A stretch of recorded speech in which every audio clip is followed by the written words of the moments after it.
Happy Thursday to you, and thanks for joining us. Do me a huge favor. Share the gospel. That's right. Share the good news of this podcast with everybody you know. Family, your friends, neighbors, your coworkers. I want them to be exactly like you, and that is experience a happy Thursday. Not only do I want them to have a happy Thursday, but I really want them to have a happy life.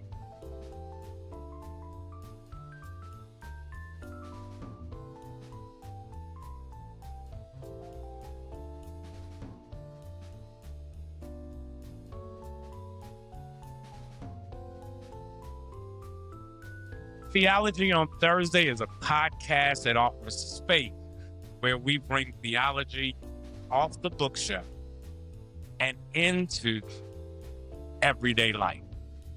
Each Thursday, we're going to wrestle with questions of life, faith, and hope through real, honest conversation. I don't know if you know, but really, theology is the study of God. Probably in a broader view, the studying of faith and practice and experiences. And it's really my hope and intention that we can see how to apply what we study, what we know, what we experience, what we find out to our own daily life. James Cone makes the point that theology must be contextual, that theology must arise from the lived experience. And I guess I would have to add living experience. So really, that's what we're here to do on Theology on Thursday.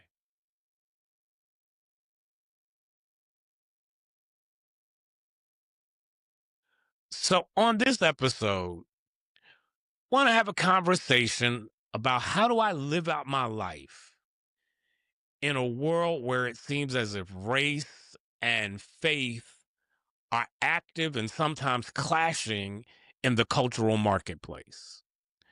And really, in essence, where is what is probably known as Black theology in the midst of today's culture when you're dealing with race, faith, and liberation?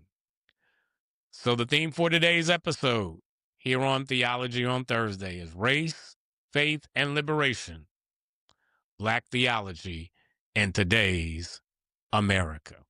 I want you to stay tuned because we'll be right back with Theology on Thursday, right here on your favorite podcast platform.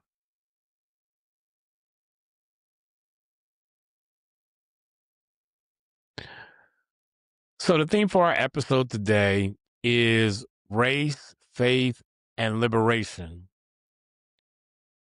Black theology in today's America.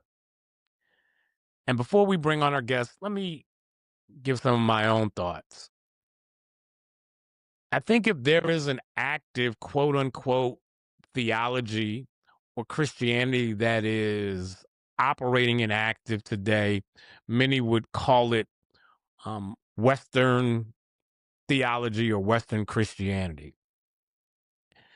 Either one, they're really based around what is happening or what has happened in Europe, Africa, Latin America, and America, late 16th century.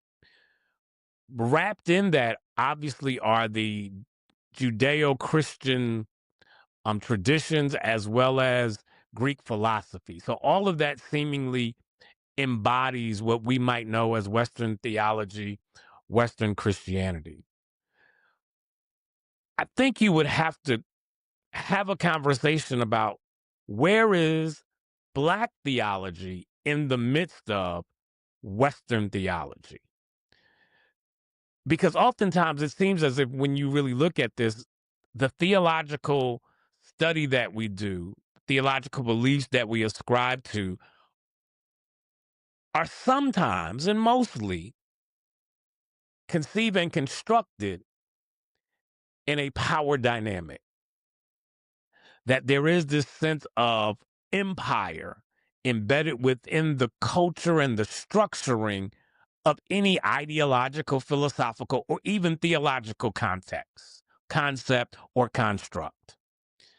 And so if we're going to look at being in a culture that is Western Christianity or Western theology, where is Black theology? And I would say that Black theology is not a theology that is about Black people.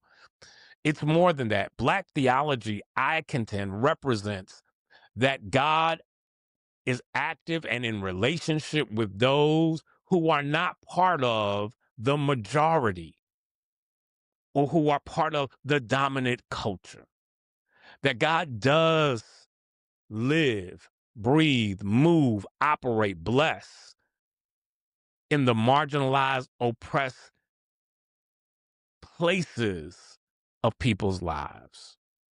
That Black theology is really about connecting and helping people understand that God cares from a distance and right up close. And so today, on today's episode, we really want to look at race, faith, and liberation. And where is Black theology in today's America? Now, I've got an incredible guest coming up. And if you just sit tight for 60 seconds, I promise you, we're about to probably engage into an incredible conversation that I know is going to help you live out your faith, your belief, your experiences with God on a daily basis. This is Theology on Thursday. There's a unique way of telling any story, and words matter. Not just the words themselves, but how you use those words.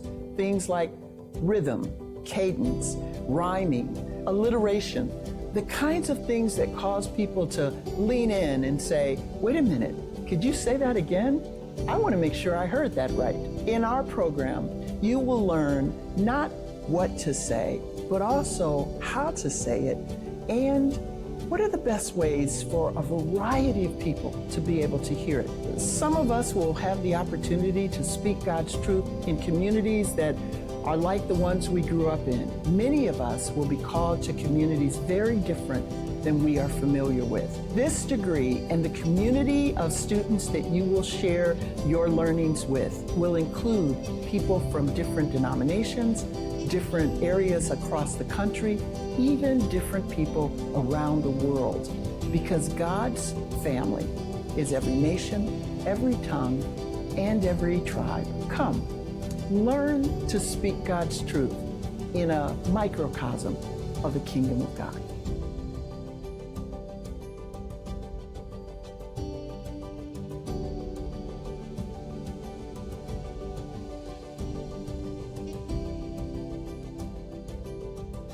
Our guest on Theology on Thursday is none other than the 138th elected and consecrated Bishop of the African Methodist Episcopal Church, who maybe by law is retired, but by spirit is still active. He is still an active leader in Christianity, really. I couldn't just limit it to African Methodism, but really the Christianity period.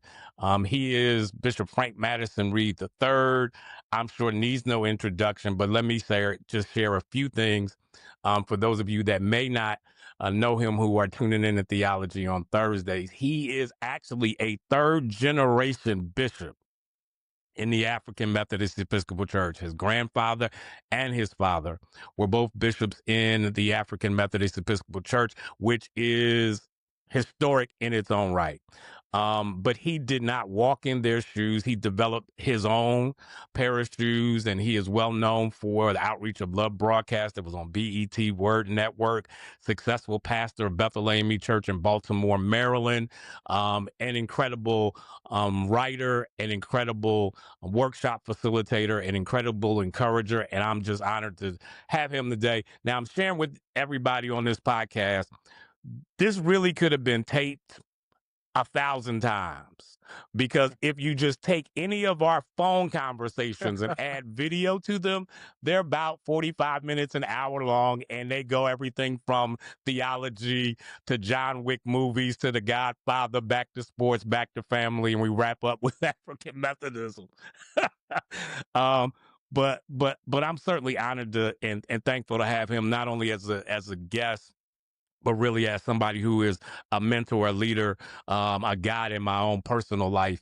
And Bishop, thank you for coming on Theology on Thursday. Let me just throw this out here. The theme of today's show is race, faith, and liberation. And so let me ask you, you are a prophetic voice still in African Methodism and really in the Black church, period.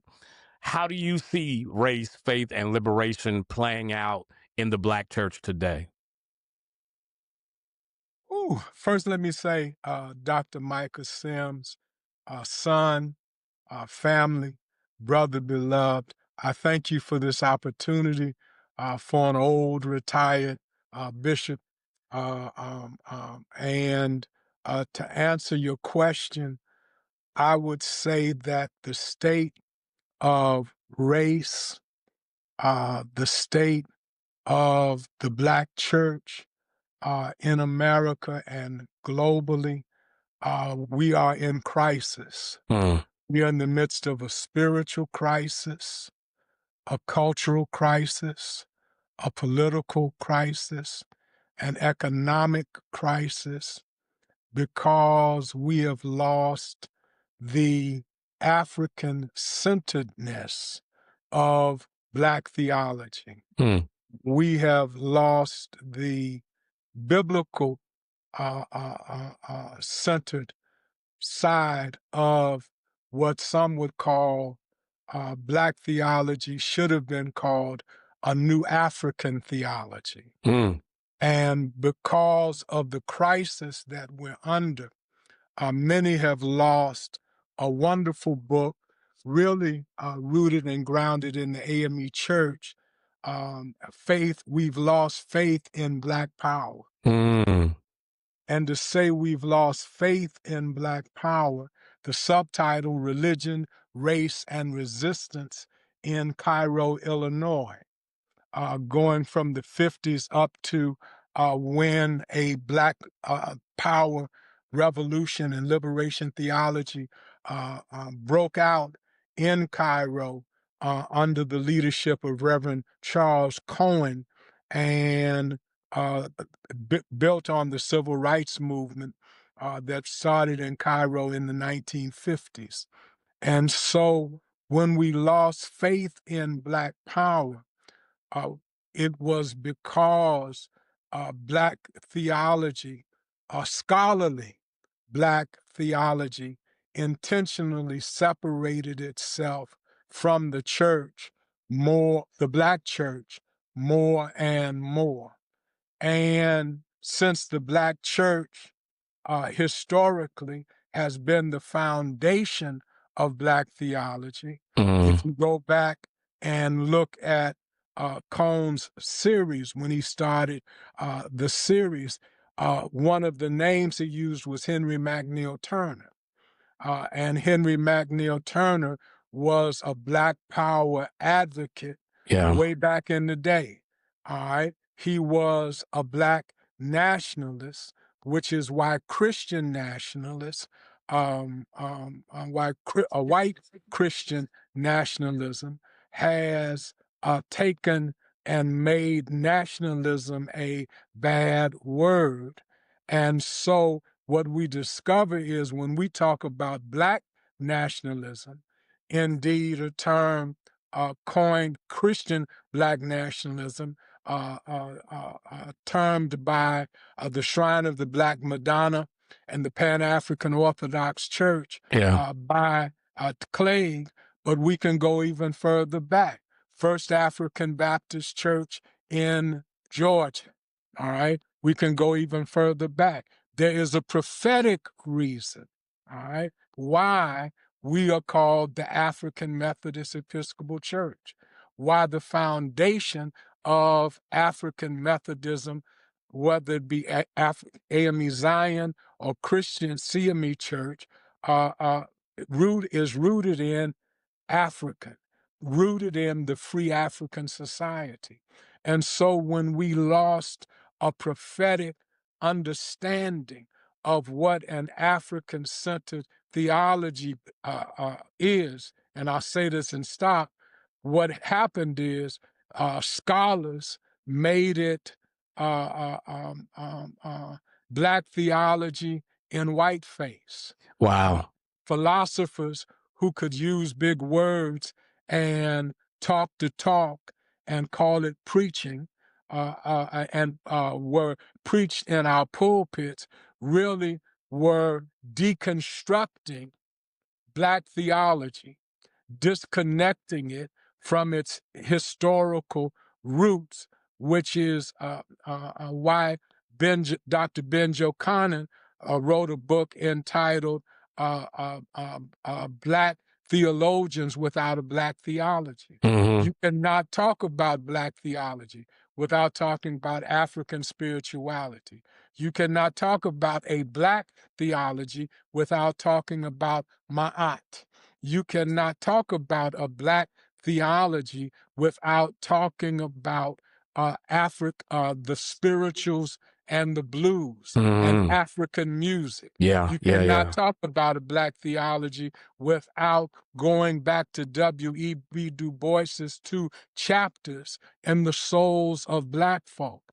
And so what they did, many of the scholarly Black theologians, not Josiah Young, but what many of the Black theologians did was try to give the church a Black theology in whiteface, with French philosophers like deconstructive philosophies like Foucault and Derrida. And because we like big words, and because we like to say things like Foucault, and we like to say things like William James, and Mm-hmm. like to throw around those white names, then we ended up with a theology that the street and Black people in church don't want to hear anything about, which left a hole for the prosperity gospel, which left a hole, all right, in our souls, which you in this broadcast are trying to fill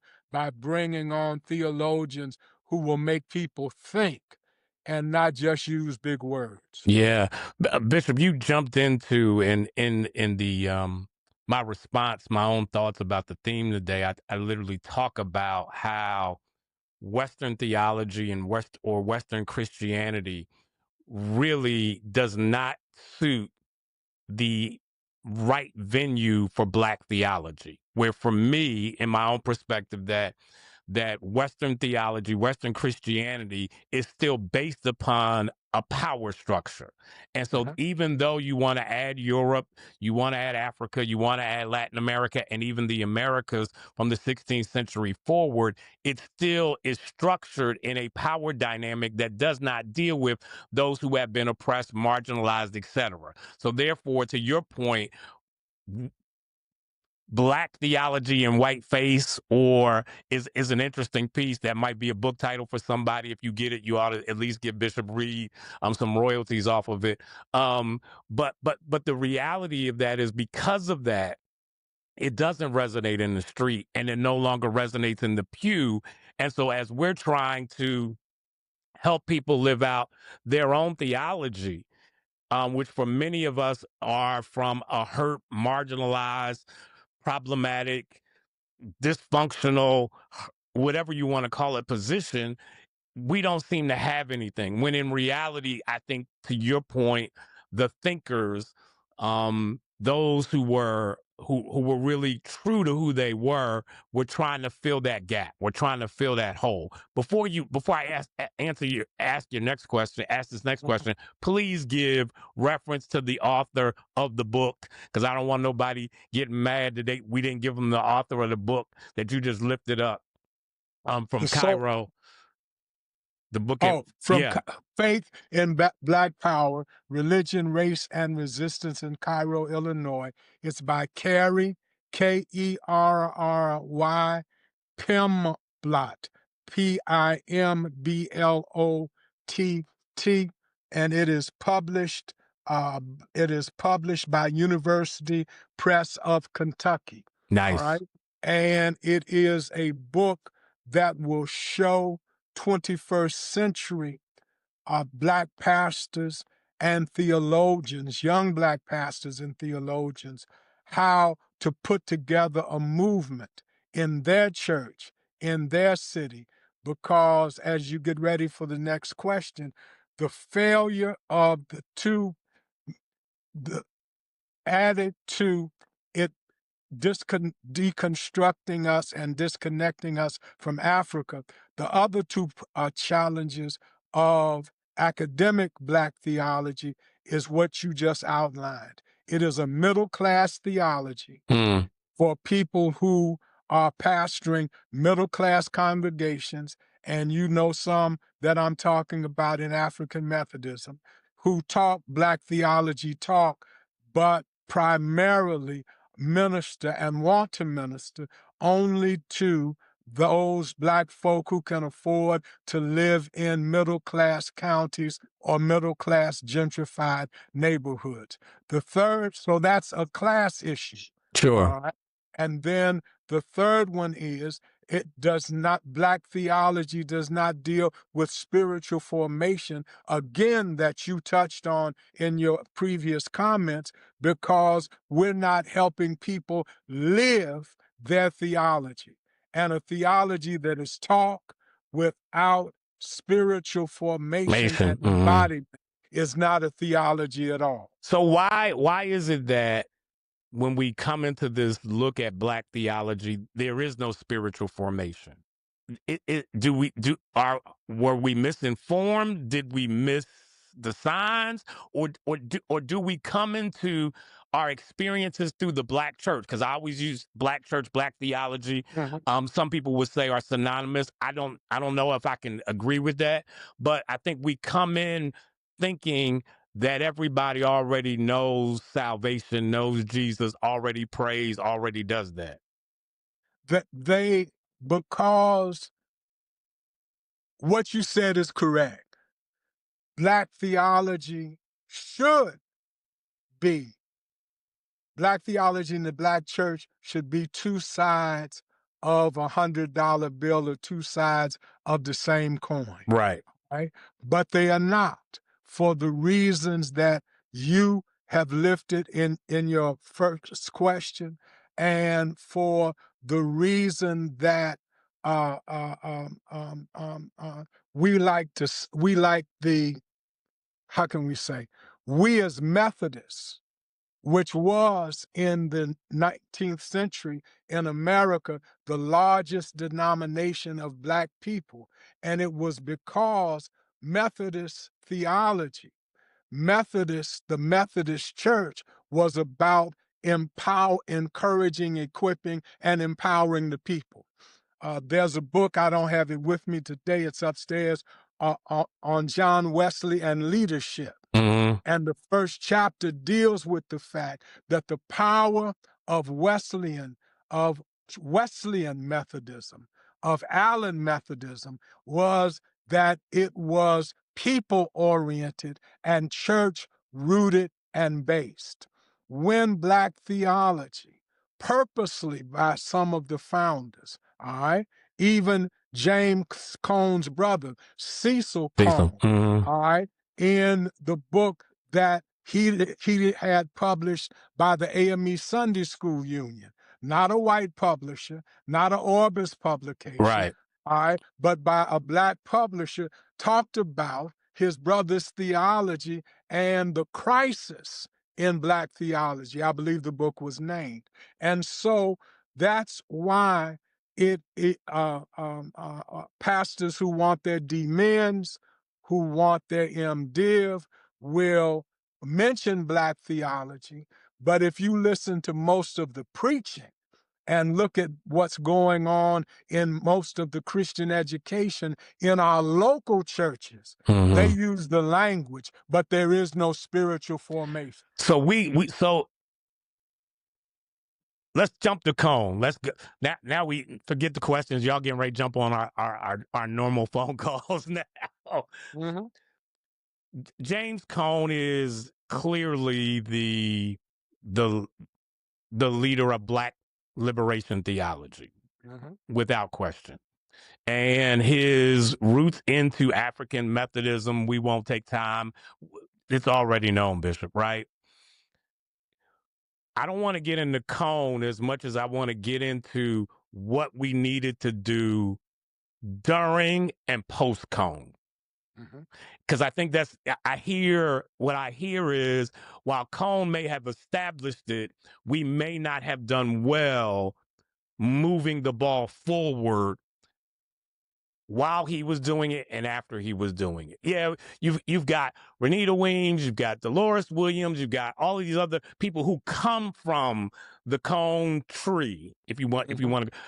But the development of the Cone Black liberation theology to ask this question for you does not satisfy the real heart and soul of the Black church.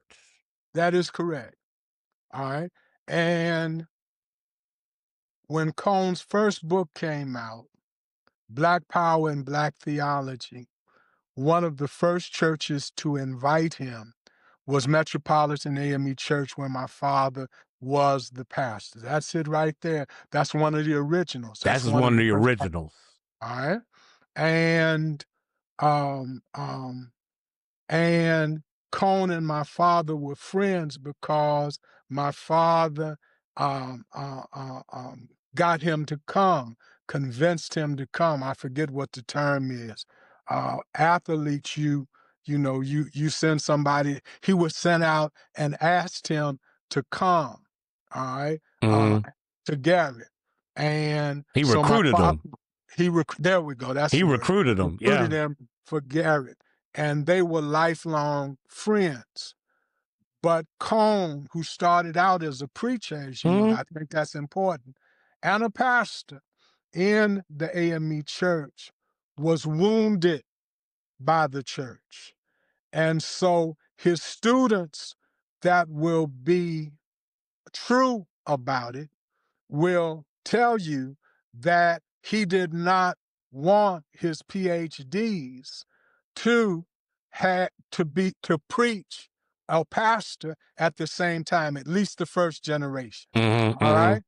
And what that did was it manifested when it went from Black power and Black theology, which had our churches on fire, as your grandfather, as you may remember growing up, Bishop Bryant, who was the bishop of the first district at that time, Yeah. was the head of the Black Power, the National Black Power and Clergy Group. I forget his whole name, Yeah. because that was church related.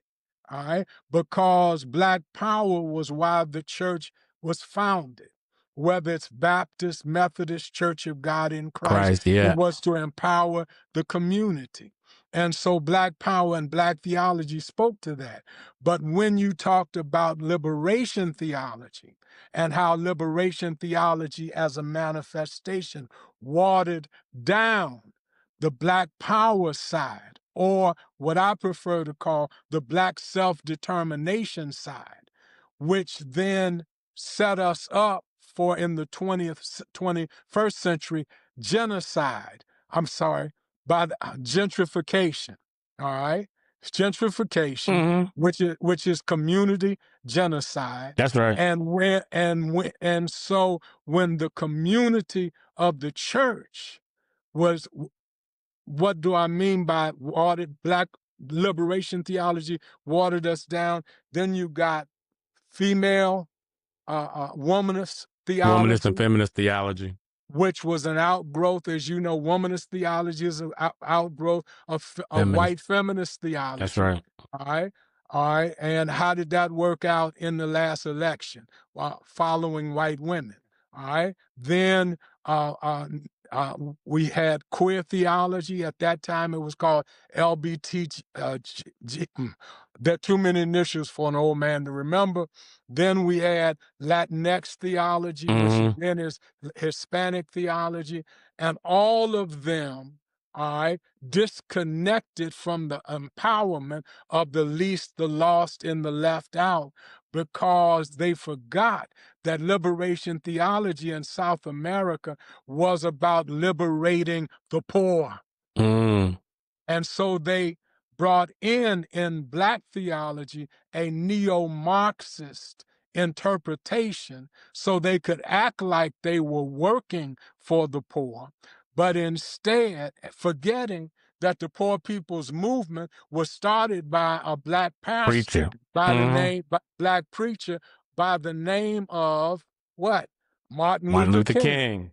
who then empowered Jesse to make a serious run in 1984 and 1988 because he put him over Breadbasket, which later became Push, which later became, the Rainbow Rainbow Coalition. Coalition. Right. All Right. right. Right. Right. All right. Right.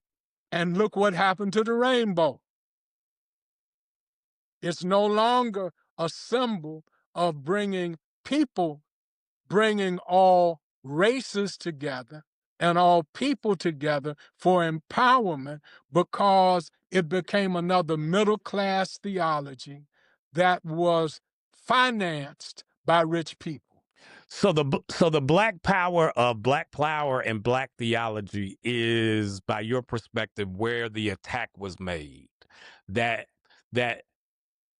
Colin, we're okay with this black theology piece, but what we're not going to endorse is the black power side of it. In that we're not going to encourage the what's the Marcus Garvey, Henry McNeil Turner effort that ignites and convinces to organize and show compassion and caring within the African American community. We don't want black power. Watch this, bitch. We want black classism, because That's if we correct. break you up in classes, then you understand. Then there's a little bit more. Then that's okay in the academy. But if we take away your power base, then no, we can't have black power and black theology. We can only That have is black correct, theology. because it would have empowered the masses of people. And so that the average church size is 100. It was 150 before COVID. I don't know what it is It's now. still in there. It's still 150. Let's And just say that. so, what if you empowered those churches and they knew? And don't let me put this in as a point. If you just continue your point, the reason they couldn't go to the Black Power piece was because they knew once they made liberation theology classist, all right? Classist. And Mm-hmm. neo-Marxism doesn't challenge the system that keeps people of color economically oppressed, all right? And so now what is happening? Even the voting rights that we had have been taken, all right, or weakened, if not taken. The power now, the white supremacists, the seeds of white supremacy are bringing a great harvest. And so now, because we have no power base, all right, Mm, mm. all right, all right, influencers online, impactful online, all right, walking with presidential candidates in our churches, all right, but didn't have the power with the people to get them elected, Could get him elected, yeah. because the same people who ran and messed up Kamala's campaign because they put the money in in ads and places instead of putting it in the ground of predominantly Black areas in those key states. That's how we lost Michigan. You know that. You are So here a he goes. He get Black away. power. All So, right. he's placed us now into the field of politics. As I told y'all, this normally starts our conversations normally starts AME church. Then we get into black theology. Then we get into politics. So y'all are now entering the politics section. But the politics section is important because for me, that is where black power helps to strengthen black theology and vice That is versa. correct. That's correct. There has to be a black politic. There, if you don't know how to cater to a constituency group, you're going to lose them. Now, he and I may have different opinions about what happened in 2024. You know, that's a whole different That's a whole podcast. nother show. That's a That's a whole whole nother different thing. podcast of who won and who lost the election for the Democratic Party. That's a whole nother piece. But the point is that we are not able to live out our own black theology because there is not enough black power underneath it to make it stand on its own 2 feet. And if you look into, and you've read it many times, if you look into Black power and Black theology, it is the book where he quotes Malcolm X Yeah. more than any of his post Black power and Black theology until he writes about Malcolm and Martin. Right. Right. And for Malcolm, all right, in his speech to the grassroots, he tells us what Black power and Black nationalism, or what I prefer to call Black self-determination is. It is being able to control the culture, the politics, all right, the economics in your neighborhood. Yeah. And so when that happened in Chicago, when that happened in Newark, when that happened in Cleveland, then the antenna went up because all of those movements were spiritually based, whether it was in Black power institutions that were pushing an African orientation, or whether it was Black churches. But when they had the Black political conventions in Gary, in I forget where the second one was. All right, the preachers sided with the Democrats. The middle class preachers sided with the Democrats instead of making all groups sit down and say, this is about cultural, economic, political empowerment in the cities and neighborhoods and counties in Mississippi and beyond where we are. So And South Carolina even.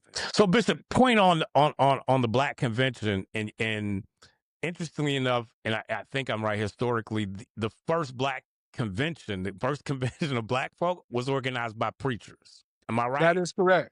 So Yes, sir, that is correct. Richard Allen was one of African Methodist pastors and preachers were the first to start what then was called the Negro Convention movement.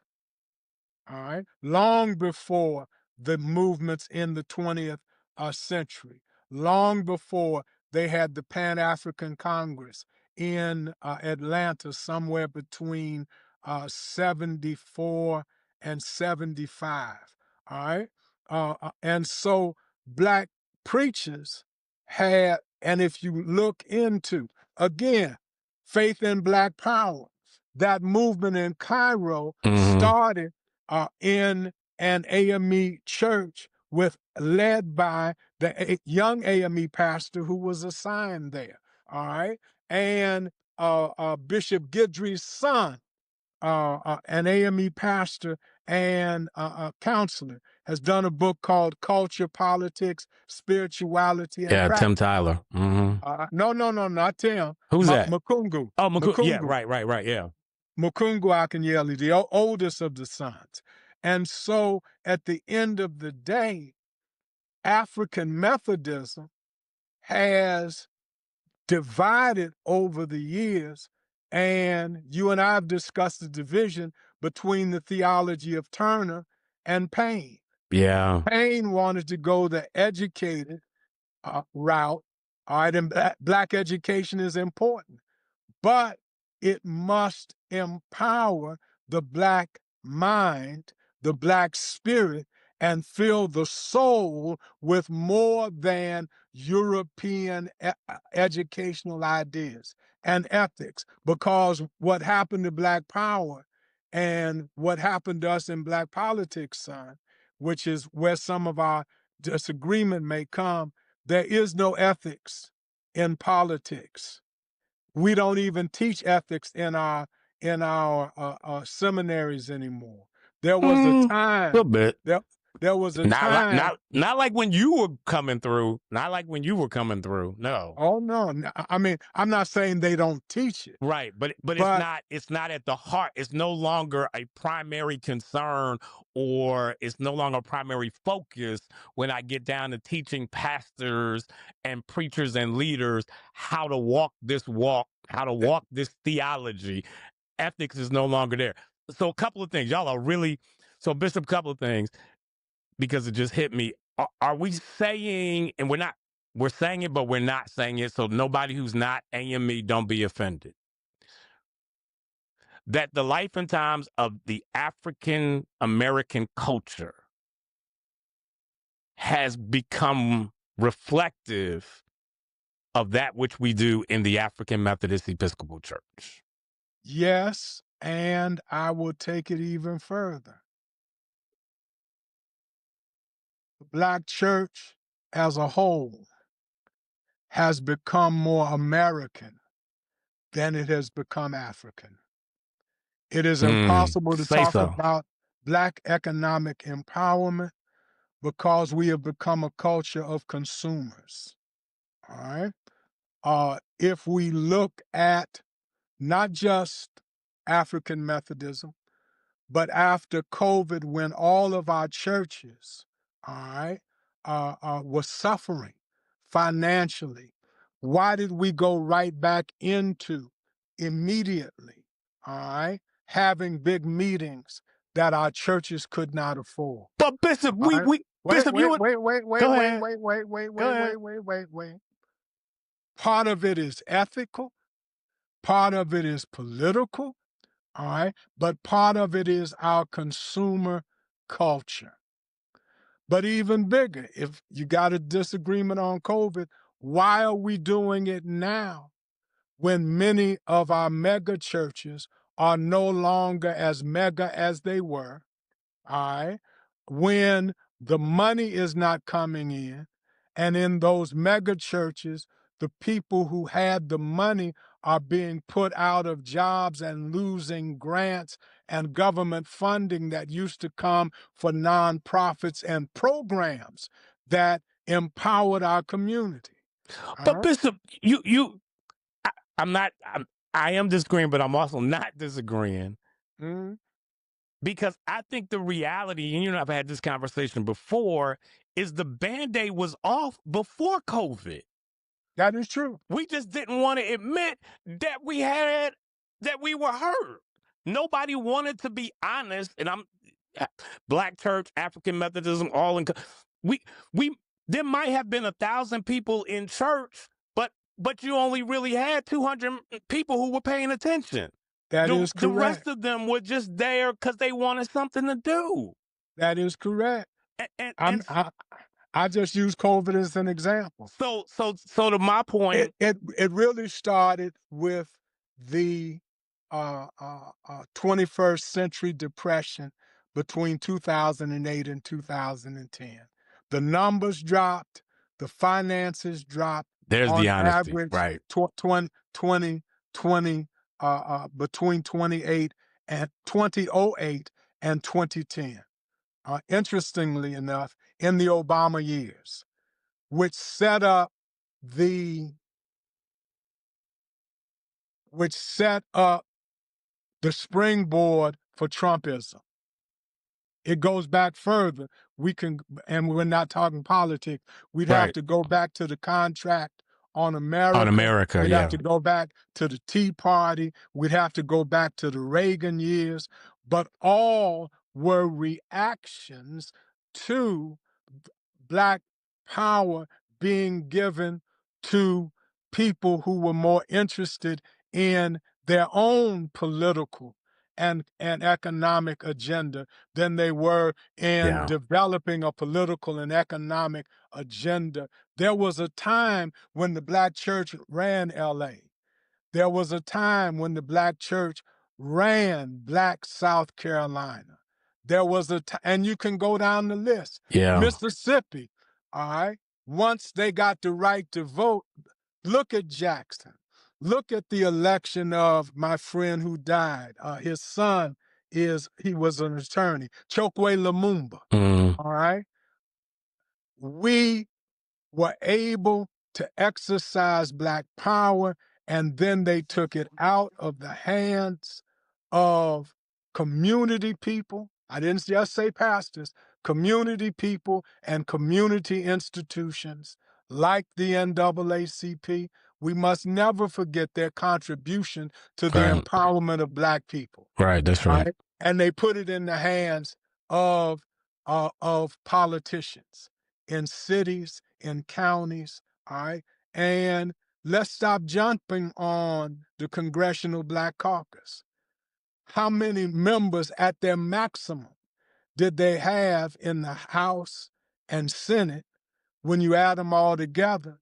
All right. So their only power was the power of the communities they served. Right. Right. And now, because there's not that power, we are in redistricting battles, even in democratic cities. Yeah. Yeah. And again, thank you, Bishop, for coming on. And clearly, this is an incredible conversation.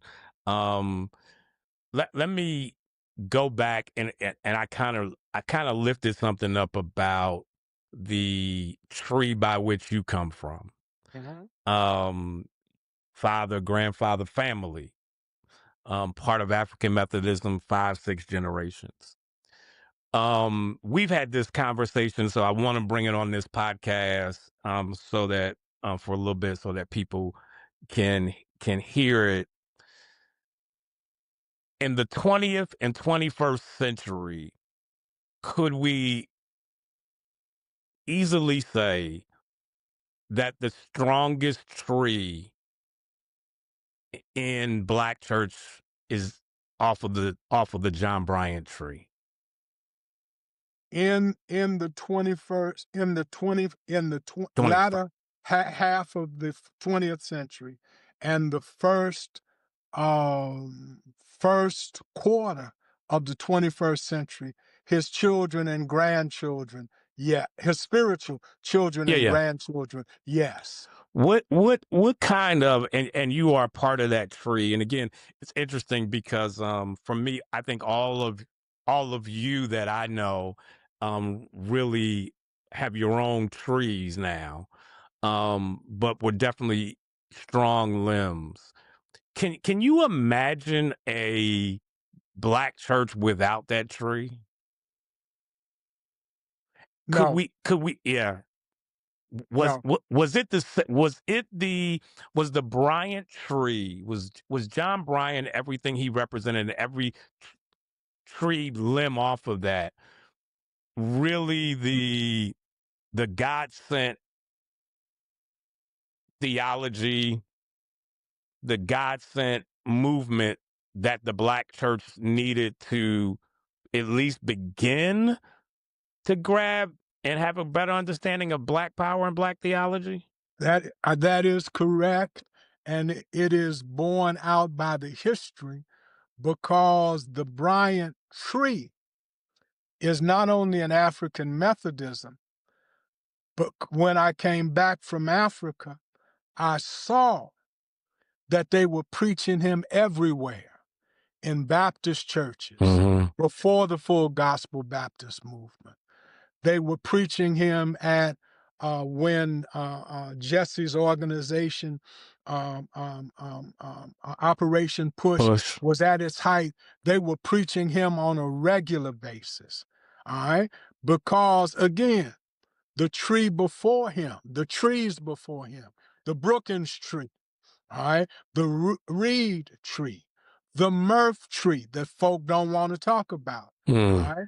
It was Bishop Henry Wendell Murph that placed, all right, Bishop Bryant at Bethel Church, all right? But before Bethel Church, his tree began to grow because most of the students, Black students, at every college in the Boston, Cambridge, indeed Massachusetts area, doctors, lawyers, students at the law schools and the divinity schools and the medical schools and PhDs. All right. Ron McNair, all Mm-hmm. right, with a PhD from MIT, taught karate and was a member of that church. All right.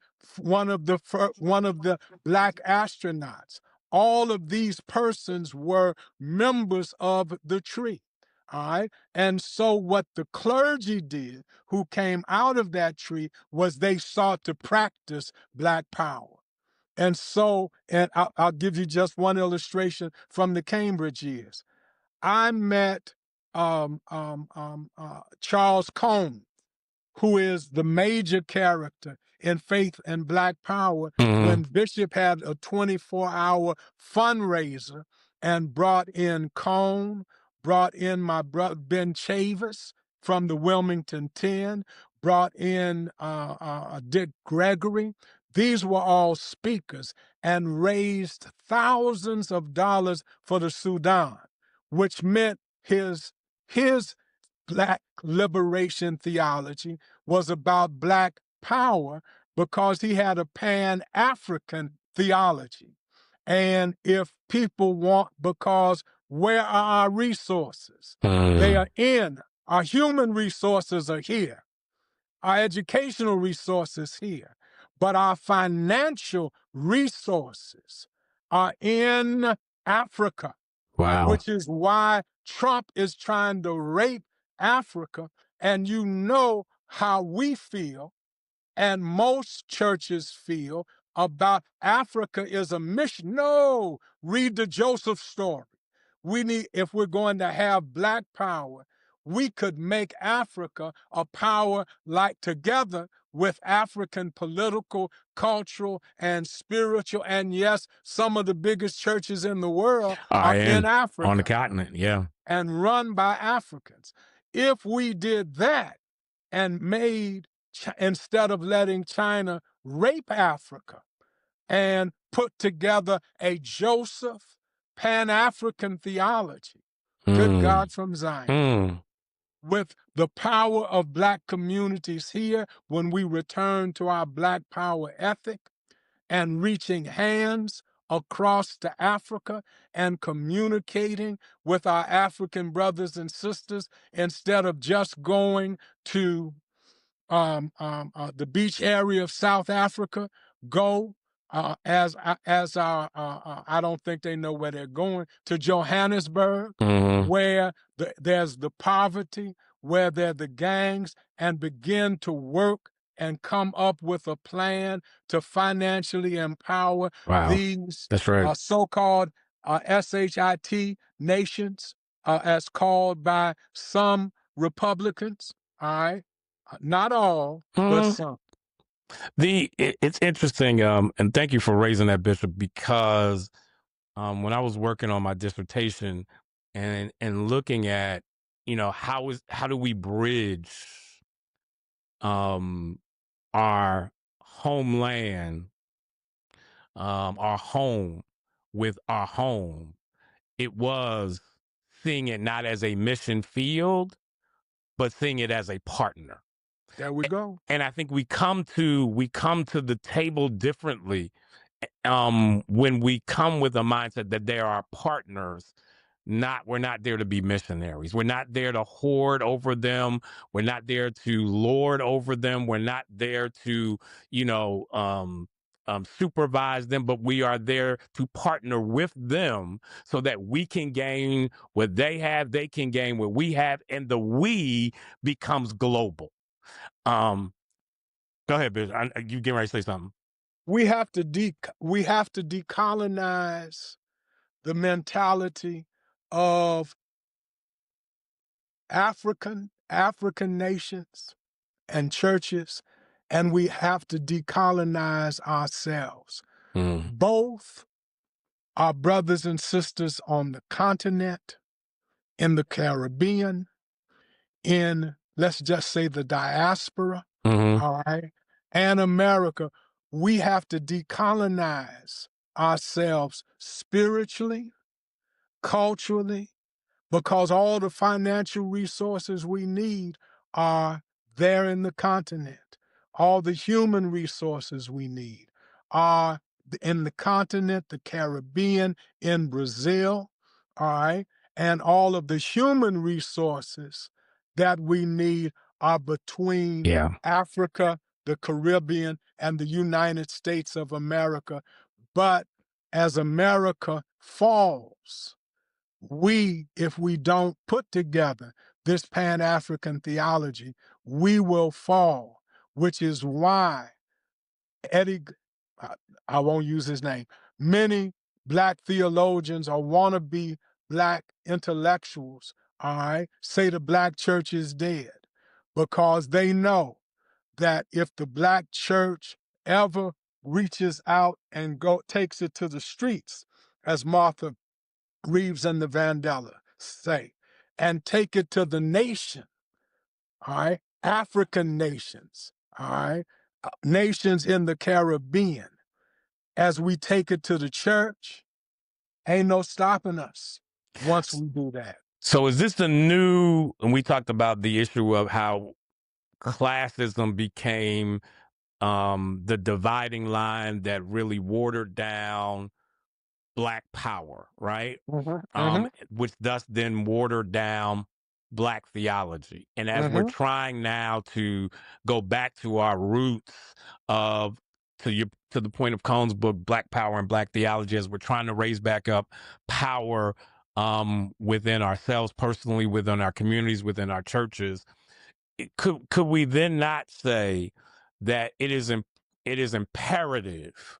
I would say important, but I'm gonna go more than important. It is imperative that we begin to see ourselves um, not allowing anybody to divide the diaspora. That is correct. Because it seems as if you and we're not, people have their own mixed opinions about this, that, and the other, and you can have that. But when you allow that division to start happening between Brazil and South America, North America, and the continent, are then again, is that another attempt to just again take out the Black power behind the behind the Black theology, which is really the empowerment of Black people? If, as it's said in Newsweek, first, I want your viewers to know your question is consistent where we are now and the question you just raised, because Bishop Bryant's spiritual experience that brought him to being the John Bryant that with the Bryant tree happened in Africa. You've Mm, heard him say that many, many yeah, times. yeah, that's Now right. we're coming back to that. And that's what we missed. That's why when on my graduation day, when I preached with my father at St. Paul, when I saw that Black mural up there at St. Paul, and then the mural at Bethel, all Yeah. right, where people would come from all over. It was an African-oriented Africa and Africans in the diaspora oriented both murals.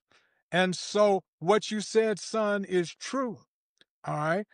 That's why we need to support, all right, our brothers and sisters in in Ghana. Hmm. That's why we need to think about dual citizenship, whether we go there or not.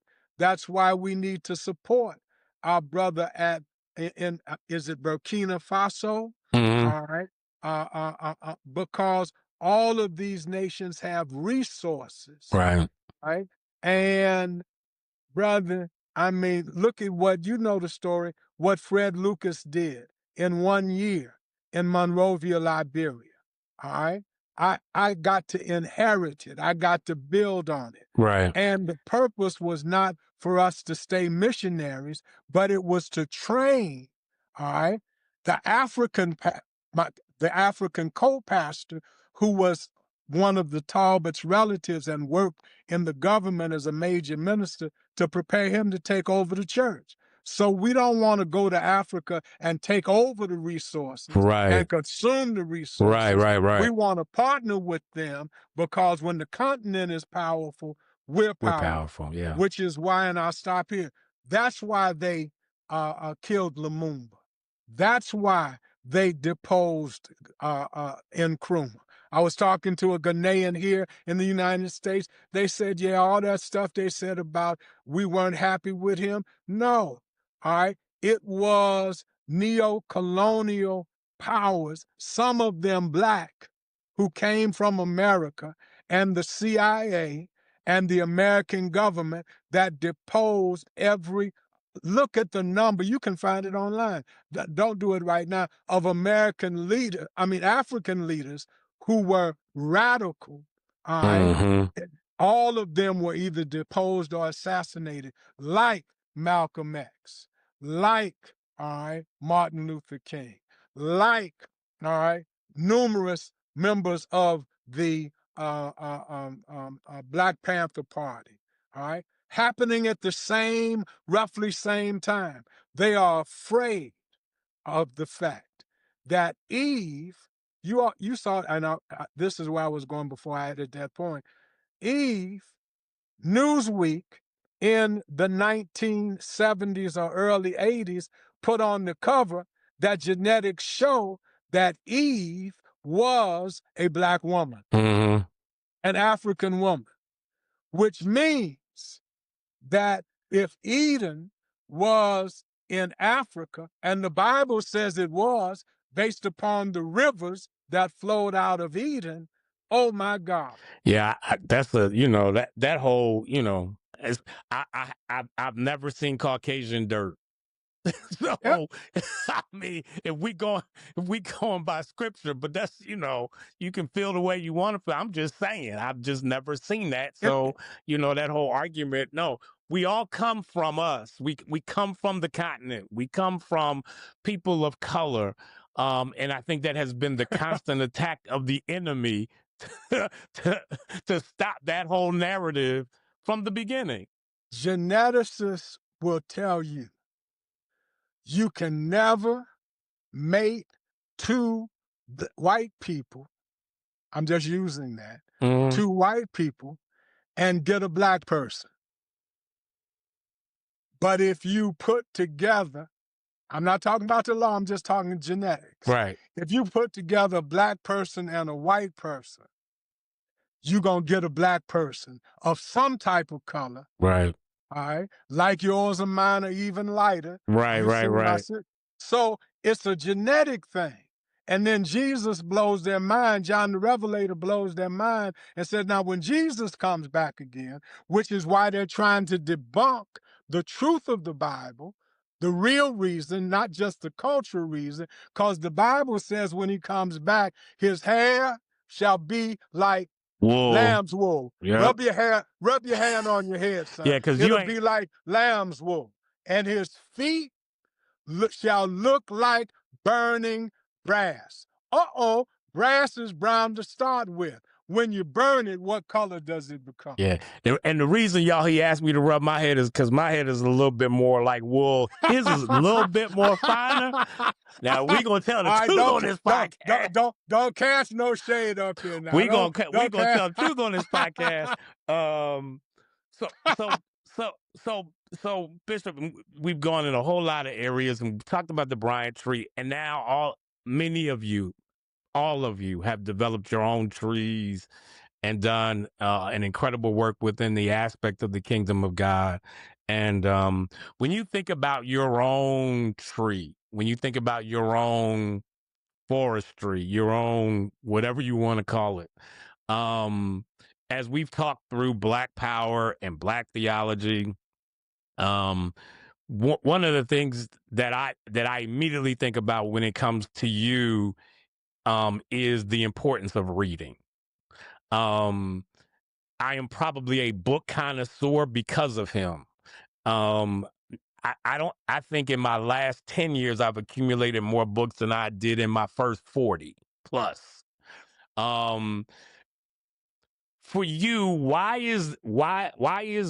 how did reading become that paramount in your own journey? My grandfather was a reader, Bishop Frank Madison Reid, senior. Out of his, it was either 7 or 9 children. He was the youngest. His sister married a school principal, and their 2 children became the first brother PhDs Mm, in African African American. One of them taught English at the University of North Carolina, Chapel Hill. He knew Arna Bonton, who was one of my teachers. I say that to say that even after slavery, my great-grandfather, Reverend Samuel Reese Reed, was key on reading because his generation had to be self-educated. mhm. When the doors opened, they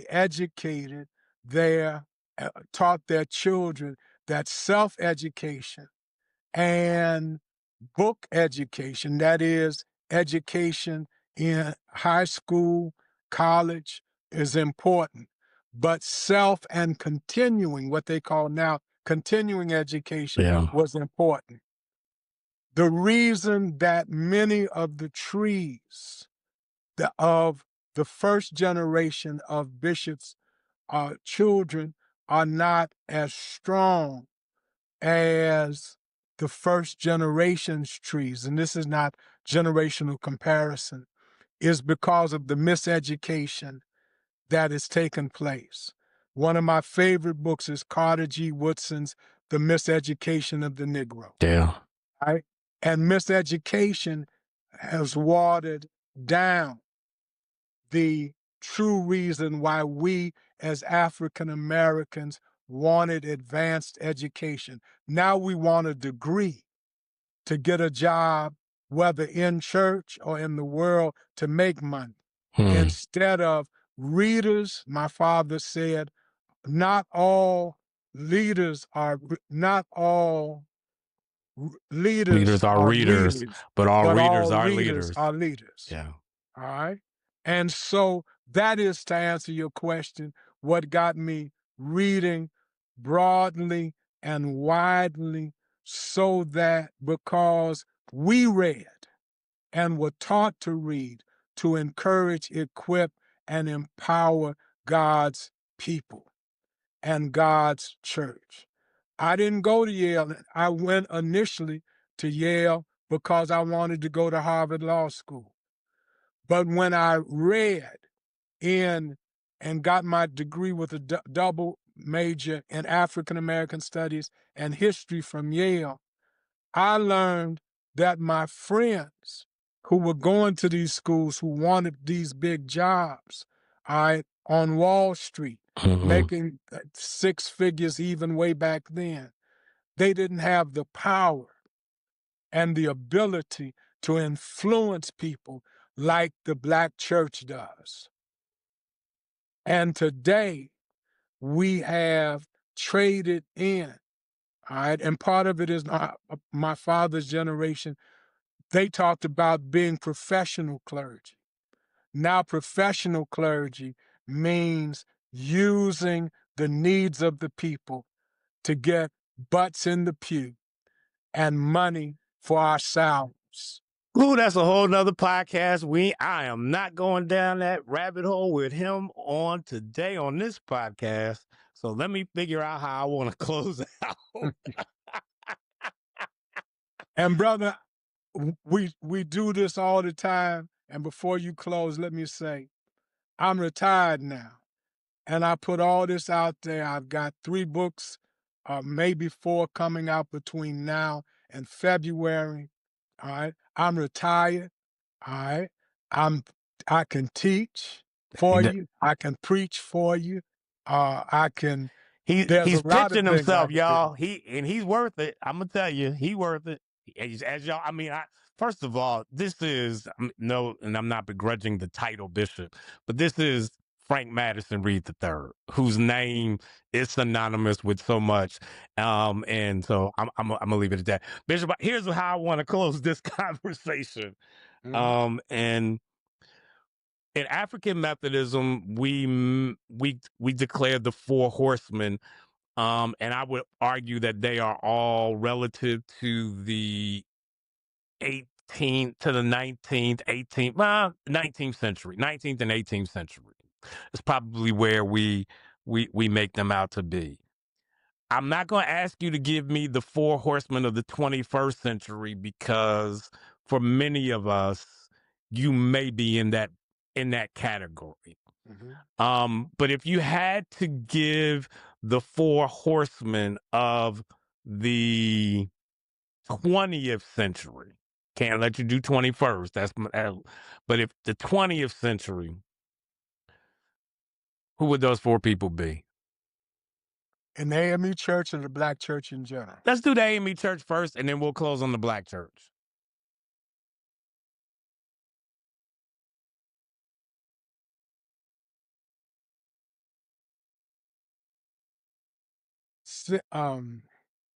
Henry McNeil Turner is already one of the 4 horsemen. Yeah. So let's do the last half of the 20th century. Okay. All right. I would say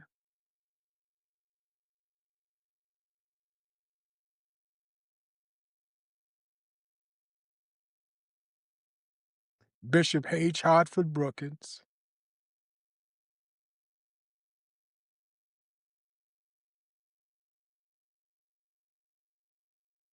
I would say,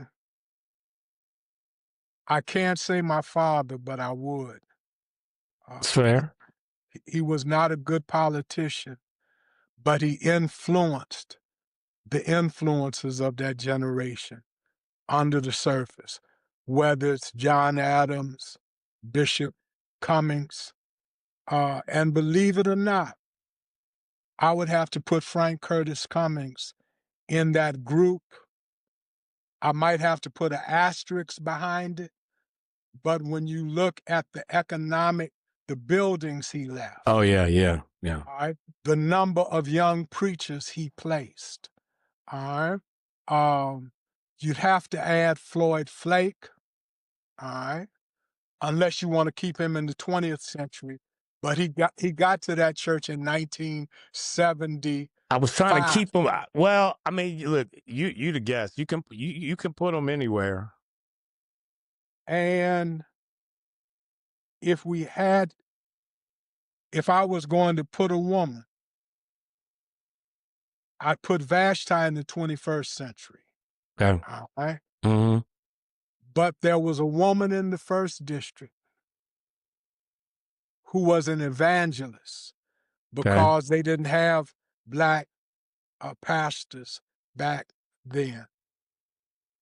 And she opened the door for black women preachers in the 20th and 21st century. Her name escapes me now. All right. But those would be my 4 that we could argue about because the 4 horsemen became political in the 20th century. Mm-hmm. Okay. So to close out, give me the 4 for the black church. Give me your Mount Rushmore of the black church.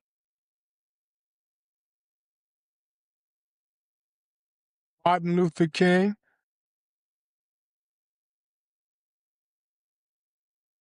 Malcolm X,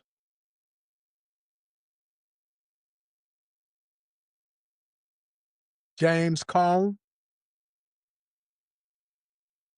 because one of his PhD students is now in the Senate. All right. Um, Even though I don't agree with his theology or politics, um, which is why uh, I get whiteballed from many of these institutions and churches. What's that, 3? That's 3. And I would have to add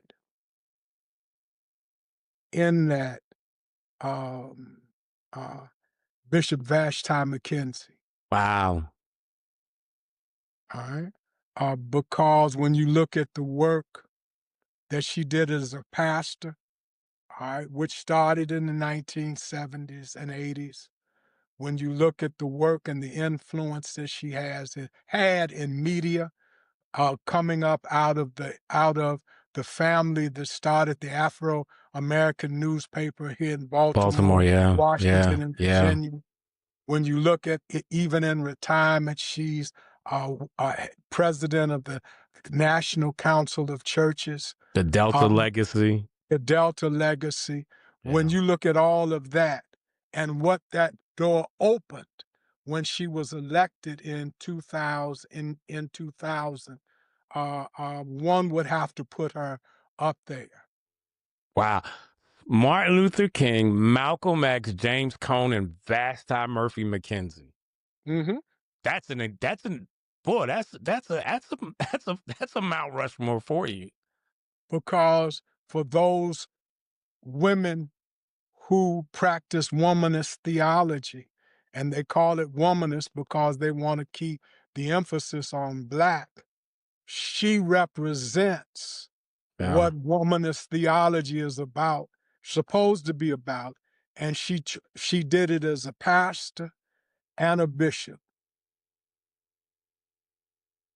So in the true Bishop Frank Madison Reid III style, he throws out the controversial curveball, which I know is going to resonate when people tune into this podcast, that he added Malcolm X as one of the 4 pillar horsemen, Mount Rushmore of the Black church. I'm going to leave it there because that is the perfect segue to a follow-up podcast with Bishop Reid to talk about the influence of Malcolm X and the Black church. That is just like, go ahead. Just one thing before we go. And you can't talk about Malcolm X without talking about the teachings of the Most Honorable Elijah Muhammad. And at that point, the reason some folk will get mad with me is because the Most Honorable Elijah Muhammad was the son of a Baptist preacher. Right. So are we just talking about the Black church, or are we talking about Black religion? Oh! Oh! All right, y'all. Thank you for tuning in to Theology on Thursday. This has been an incredible episode. If today's conversation sparked something in you, share it with somebody you love, and make sure you join us again next Thursday, because this is where deep faith meets real talk.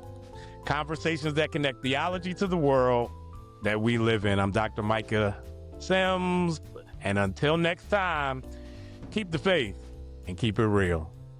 They can get my contact information from you. It's on the screen. It's on the screen. Bless you, my friend.